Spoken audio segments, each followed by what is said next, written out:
parábola, dizendo-lhe: o reino dos céus é semelhante a um rei que celebrou as bodas de seu filho. Então enviou os seus servos a chamar os convidados para a bodas, mas estes não quiseram vir. Enviou ainda outro servo com esta ordem: dizei aos convidados: eis que já preparai o meu banquete, e os meus bois acevados já foram abatidos, e tudo está pronto. Vinde para as bodas. Eles, porém, não se importando, e se foram, um para o seu campo, outro para o seu negócio, e os outros, agarrando os servos, o mataram o maltrataram e mataram. O rei ficou irado, e enviando as suas tropas, exterminou aqueles assassinos e lhes incendiou a cidade. Então disse aos seus servos: está pronto a festa, mas os convidados não eram dignos. Ide, pois, para as encruzilhadas dos caminhos e convidai para as bodas a quantos encontraste. E saindo aqueles servos pelas estradas, reuniram todos os que encontraram, mas maus e bons, e a sala do banquete ficou repleta de convidados. Entrando, porém, o rei para ver os que estavam à mesa, notou ali um homem que não trazia veste nupcial, e perguntou-lhe: amigo, como entraste aqui sem veste nupcial? E ele emudeceu. Então ordenou o rei aos seus serventes: amarrai-o de pés e mãos e lançai-o para fora, nas trevas. Ali haverá choro e ranger de dente, porque muitos são chamados, mas poucos escolhidos. Então, retirando-se, os fariseus consultaram entre si como o surpreendiam em alguma palavra, e enviaram-lhe discípulos, juntamente com os herodianos, para dizer-lhe: mestre, sabemos que és verdadeiro e que ensinas o caminho de Deus, de acordo com a verdade, sem te importar-te com que quer que seja, porque não olhas a aparência dos homens. Dizei-nos, pois, que te parece? É lícito pagar tributo a César ou não?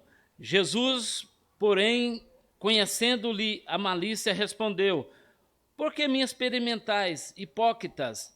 Mostrai-me a moeda do tributo. E ele lhe trouxeram-lhe um denário, e ele lhe perguntou: de quem é esta efígie e inscrição? Responderam-lhe: de César. Então lhe disse: dai, pois, a César o que é de César, e a Deus o que é de Deus. Ouvindo isto, se admiraram, e deixando-o foram-se. Naquele dia aproximaram-se dele alguns saduceus que, dizendo não haver ressurreição, e lhe perguntaram: mestre, Moisés disse: se alguém não tendo filho, seu irmão casar-se com a viúva, e suscitará descendência aos falecidos. Ora, havia entre nós 7 irmãos. O primeiro, tendo casado, morreu, e não tendo descendência, deixou sua mulher a seu irmão. O mesmo sucedeu com o segundo, com o terceiro, até o 7º. Depois de todos eles morreu também a mulher, porquanto na ressurreição de qual dos 7 será ela esposa? Porque todos os despojaram. Respondeu-lhe Jesus: errais, não conhecendo as Escrituras, nem o poder de Deus. Porque na ressurreição nem casam-se, nem se dão em casamento. São, porém, como os anjos no céu. E quanto à ressurreição dos mortos, não tendes lido o que Deus vos declarou? Eu sou o Deus de Abraão, o Deus de Isaque, o Deus de Jacó. Ele não é Deus de mortos, e sim Deus de vivo. Ouvindo isto, as multidões se maravilharam da sua doutrina. Entretanto, os fariseus, sabendo que ele fizera calar os saduceus, reuniram-se em conselho. E um deles e um dele, intérpretes da lei, experimentando-o, lhe perguntou: Mestre, qual é o grande mandamento na lei? Respondeu-lhe Jesus: Amarás o Senhor teu Deus de todo o teu coração, de toda a tua alma e de todo o teu entendimento. Este é o grande e primeiro mandamento. O segundo, semelhante a este, é: amarás o teu próximo como a ti mesmo. Destes dois mandamentos depende toda a lei e os profetas. Reunindo-os, os fariseus interrogaram a Jesus: Que pensais vós do Cristo? De quem é filho? Responderam-lhe eles: de Davi. Replicou-lhe Jesus: Como, pois, Davi, pelo Espírito, chama-lhe Senhor, dizendo: Disse o Senhor ao meu Senhor: Assenta-te à minha direita, até que eu ponha os teus inimigos debaixo dos teus pés. Se Davi, pois, lhe chama Senhor, como é ele seu filho? E ninguém lhe podia responder palavra, ninguém poderia responder-lhe palavra, nem ousou alguém a partir daquele dia fazer-lhe pergunta. Então falou Jesus às multidões e aos seus discípulos: Na casa de Moisés se assentaram os escribas e fariseus. Fazei guarda, pois, tudo quanto eles vos disserem, porém não os imitais nas suas obras, porque dizei e não fazei.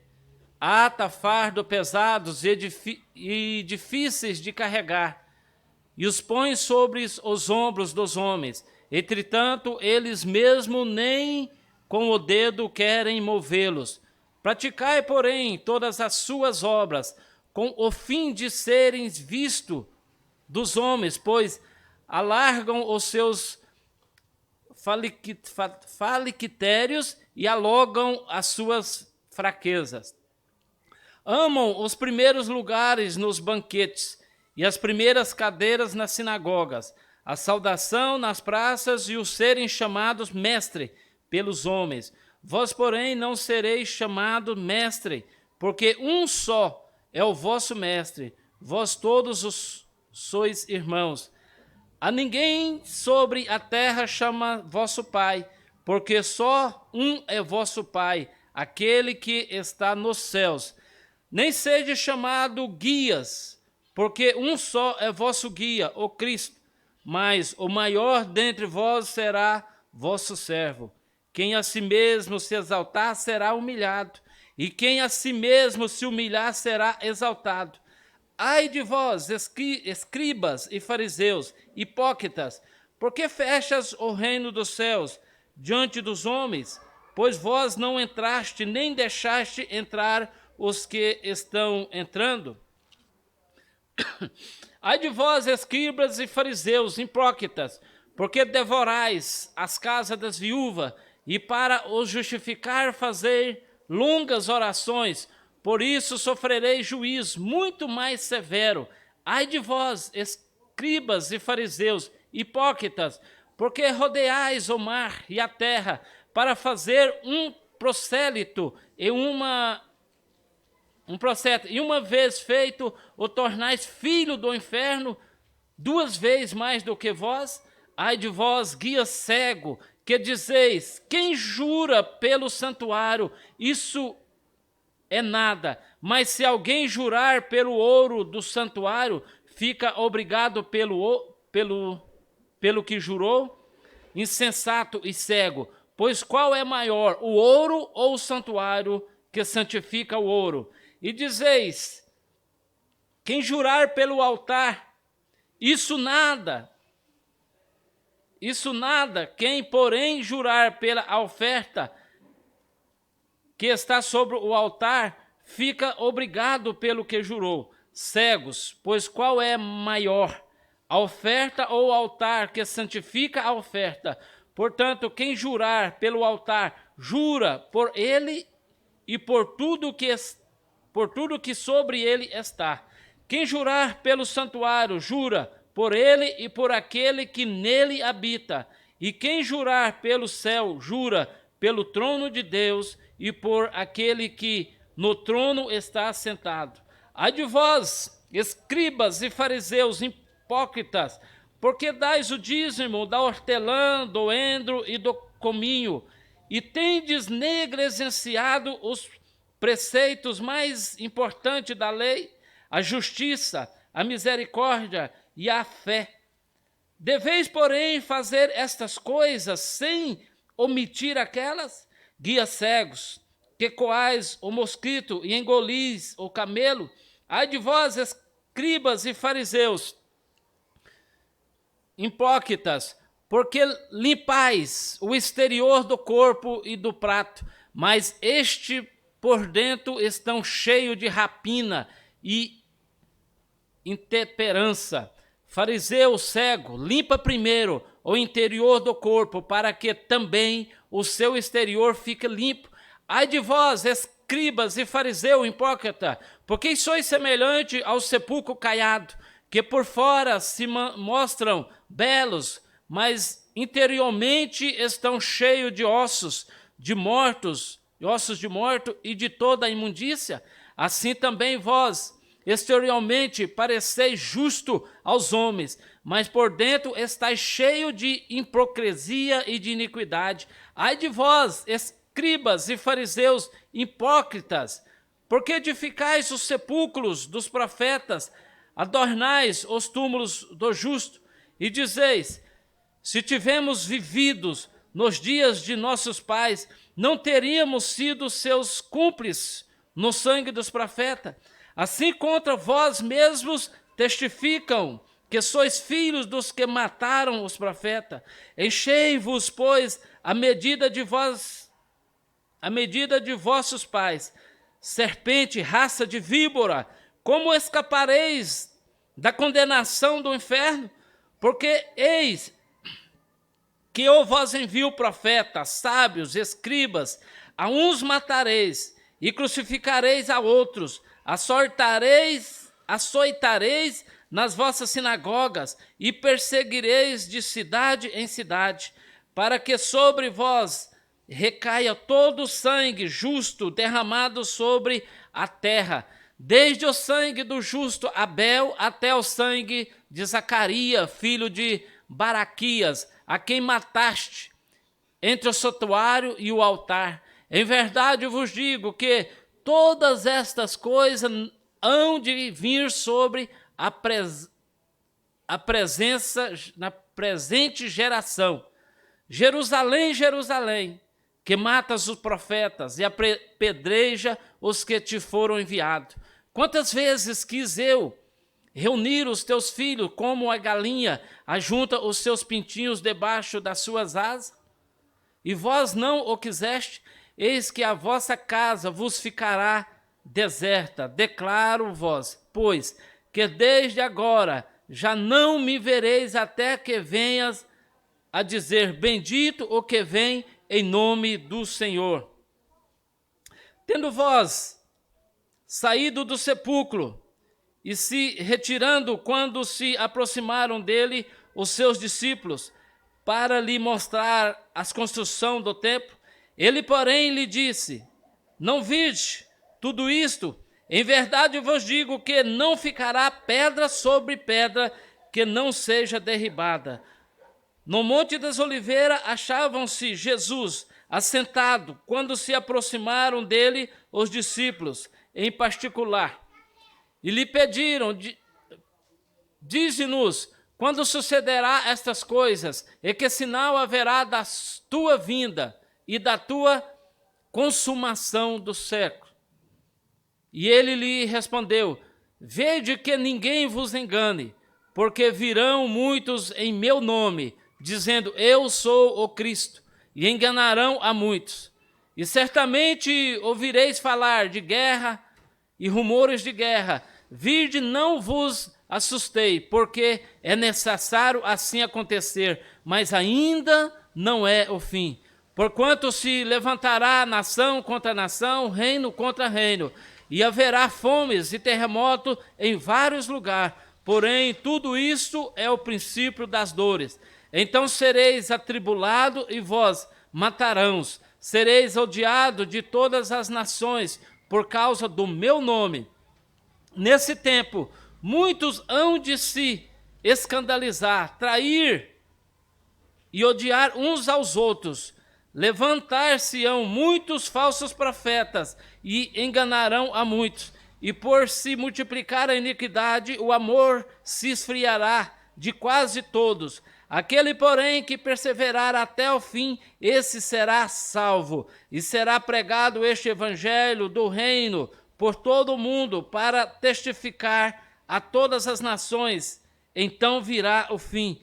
Quando, pois, vistes abominações e desolações que falou o profeta Daniel no lugar santo, quem lê, entenda. Então os que estiverem na Judéia fujam para os montes, e quem estiver sobre o eirado não desça a tirar de casa alguma coisa, e quem estiver no campo não volte atrás para buscar a sua capa. Ai das que estiverem grávida e das que amamentarem naqueles dias. Orai para que a vossa fuga não se dê no inverno, nem no sábado, porque nesse tempo haverá grande tribulação, como desde o princípio do mundo. Até agora não tende havido e nem haverá jamais. Não tivessem aqueles dias sido abreviados, ninguém seria salvo, mas por causa dos escolhidos, tais dias serão abreviados. Então, se alguém vos disser, eis aqui o Cristo, ou ele ali, não acrediteis, porque surgirão falsos cristãos e falsos profetas, operando grandes sinais e prodígio para enganar, se possível, os próprios eleitos. Vede que vos tenho predito. Portanto, se vós disserem, eis que ele está no deserto, não saias ou interior da casa, não acreditem, porque assim como o relâmpago sai do oriente e se mostra até no ocidente, assim há de ser a vinda do Filho do Homem. Onde estiver o cadáver, aí se ajuntarão os abutres.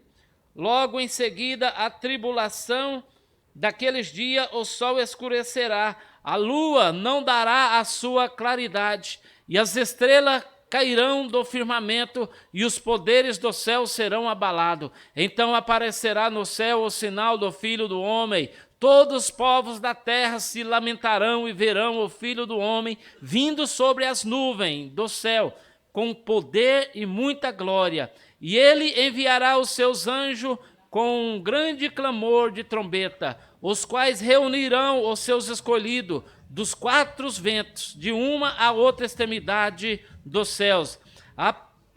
Aprendei, pois, a parábola da figueira. Quando já os seus ramos se renovam e as folhas brotam, sabeis que estão próximo o verão. Assim também vos, quando viste todas estas coisas, sabei que está próximos as portas. E é verdade, em verdade vos digo que não passará esta geração sem que tudo isto aconteça. Passará o céu, a terra, porém as minhas palavras não passarão. Mas a respeito daquele dia e hora, ninguém sabe, nem os anjos do céu, nem o Filho, senão o Pai. Pois assim como foi nos dias de Noé, também será a vinda do Filho do Homem. Porquanto assim como nos dias anteriores ao dilúvio, comiam e bebiam, casavam e davam-se em casamento, até o dia em que Noé entrou na arca. E não o podendo senão quando veio o dilúvio e os levou a todos, assim será também a vinda do Filho do Homem. Então 2 estarão no campo, um será tomado e deixado o outro. 2 estarão trabalhando no moinho, uma será tomada e deixada a outra. Portanto, vigiai, porque não sabeis em que dia vem o vosso Senhor. Mas considerai isto: se o pai de família soubesse a que hora viria o ladrão, vigiaria e não deixaria que fosse arrombada a sua casa. Por isso, ficai também vós apercebidos, porque é hora em que não cuidais, o Filho do Homem virá. Quem é, pois, o servo fiel e prudente, a quem o Senhor confiou os seus conservos para dar-lhe o sustento a seu tempo. Bem-aventurado aquele servo a quem seu Senhor, quando vier, achar fazendo assim.